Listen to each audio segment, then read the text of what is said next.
Ես չեմ բացառում, որ կգա մի օր առաջիկայում, որ Հայաստանի գործող վարչապետը կմեղադրի Հայաստանի 3 նախկին նախագահներին, որ իրենք առհասարակ Արցախի հարցով զբաղվել են,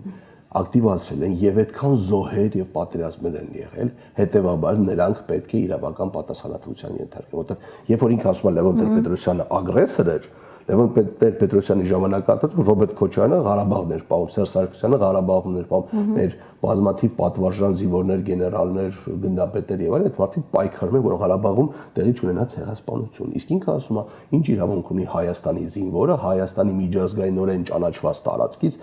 դուրս գտնվի ինչ որ գործողություն ունի։ Իհարկե այդտեղ հայելու առաջ կանելու եւ ճշգրտելու խնդիր կա, թե ինչ գործուներ իր տղան,